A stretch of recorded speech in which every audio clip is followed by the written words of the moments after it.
สบายดีทุกคนมาชมหลังบ้านสเตนเนาะ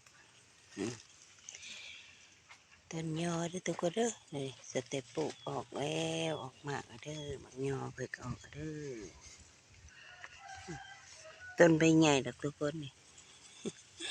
แต่หากกันออกเลยนี่เขาว่าหมักยอหรือใบยอมีประโยชน์เนาะมีประโยชน์แล้วก็มีสรรพคุณด้านสมุนไพรแล้วก็ด้านหลายๆอย่างเนาะแล้วก็นี่ก็ผักคะหรือว่าชะอมเนาะไม่แกงใส่หน่อไม้นี่ผักคะชะอมนะทุกคนเนาะเลื่อยมาทางที่ก็สิเจอสารพัดสารพีปุแคมหัวแคมเงินเจ้าของเนี่ยหมากพักอะไรนี่ก็ได้เด้ทุกคนเด้อมาแกงไก่ใส่หมากพักแง้มเกี่ยวเขาอ่อนต้น2 หน่วยเด้น่านี่บักเธอกูเด้กิ่วว้าวหัวจุนโนมันดวงขึ้นไปลงมาอยู่ใกล้นากระเจ้าอันนี้ก็ได้นาน้องเขาอยู่ข้างบ้านนี่แหละเขาซื้อนาแล้วเขาก็มาปลูกเขาใส่เนาะหน้าบอกว่าจริงๆฮักทุกคนเอ้ย2 หน่วยเลย2 หน่วย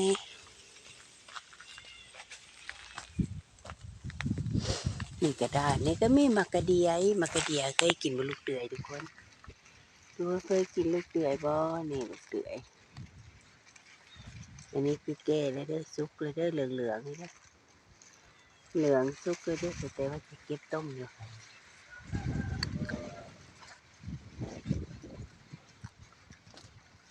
ฝ่ายอยู่ประเทศลาวก็สิเคยได้กินเด้อต้นนี่หรือที่กินลูกเดือยเด้อเดือยสดๆแบบนี้นะชาวบ้านก็จะกินต้มเก็บกินที่ในเก็บกินน้อยๆเก็บกินลูกเดียวโอเคเลยเด้เดี๋ยวเรานึ่งข้าวแล้วเราก็จะไปต้มกินให้ทุกคนนะไปยากเขาไม่กินก็เด้อลูกเดือยเด้อมาได้นี่ก็เจอจางจืดเลยงามทุกคนต้นจางจืดเคยนี่ใบจางจืดเลยมันแตกออกงามเนาะก็มีกาโบซาโดเขาเอิ้นว่ากาโบซาโดบ่ทุกคนกินแล้วก็เอาในมันมาปลูกก็ได้ประโยชน์อยู่เด้ได้ประโยชน์ด้วยต้นเอาในมันมาปลูกแต่มันสิใหญ่แล้วมันสิเป็นหมากให้เรากินอยู่เพราะมันสิเคลื่อนเขาปลูกอยู่บ่ดินเฮาก็ดินเขาเนาะมันสิเป็นหมากบ่ก็ลองเบิ่งก็ถ้าเบิ่งกันเนาะสิเป็นหมากบ่แต่ตอนนี้เวลานี้คือหกมากหกเพราะหยังต้นใบจางจืดมันหง่ำงามเบิดนี่ใบจางจืดเคยเห็นปะแก้พิษแก้เมาแก้เบื่อเฮ็ดแก้เบื่อแก้เบื่อแก้เมาแหละทุกคนเอาไปเมาแห้งอะมากัดกินต้มกินน้ำมันโอ้ยเศร้าเนาะกลับมาเบิ่งด้านนี้ก็เจ้าเกี่ยวข้าวแล้วนะเด้ออันนี้นาหญ้าค่อยสามให้อยู่หลังเฮือนนี่กันแล้วล่ะดินไปดินมันเด้อทุกคนเด้อได้กองบากไงนะสามให้นะแล้วก็ตรงข้ามหัวนะก็สิมีคนเกี่ยวข้าวอีกเด้ก็จะมาเกี่ยวข้าวกับเจ้าให้ผู้เดียวล้ม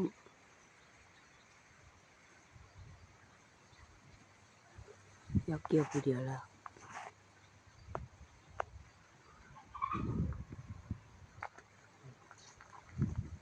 พาพี่น้องย่างเบิ่งหลังเฮือนสะแตนเนาะว่าแต่โดนแต่นานแล้วมันเป็นได้ละเฮือนสะแตนเนี่ยว่าซ่านนะก็สิบ่มีหยังหลายก็สิปลูกไว้ข้างเฮือนหลังเฮือนก็สิมีประมาณนี้ก็สิมีต้นกะเพราเด้อกะเพราขาว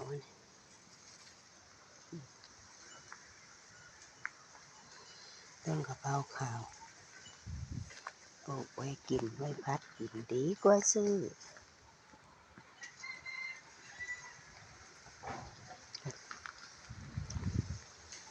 ยังแม่เบิ่งกกมังงูกับเพิ่นแดนแดนแดน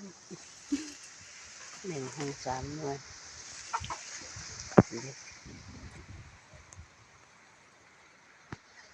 งามบ่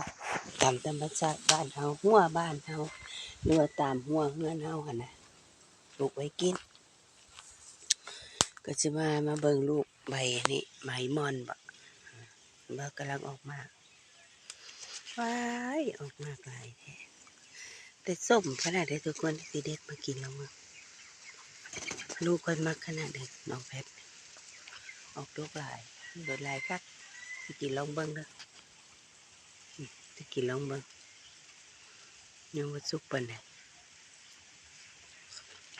อืม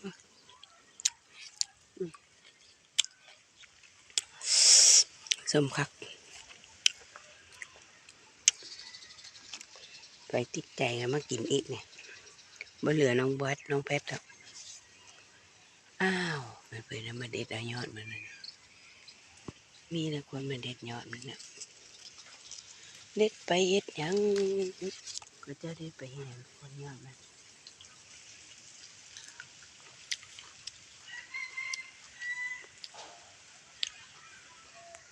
มีอ้อยนำมีอ้อย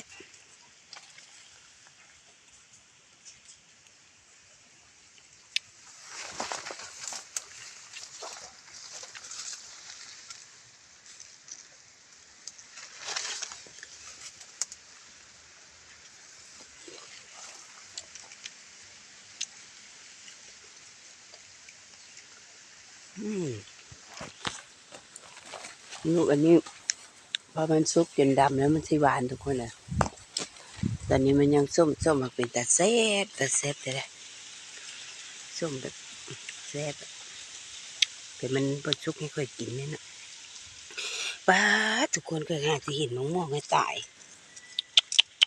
เป็นเพราะหยังนี่บัดนี้ตายแล้วเป็นเพราะว่ามีน้ำปะเดี๋ยวหดน้ำมันก็ได้จ้ะตายเกิดหาสิเห็นตาย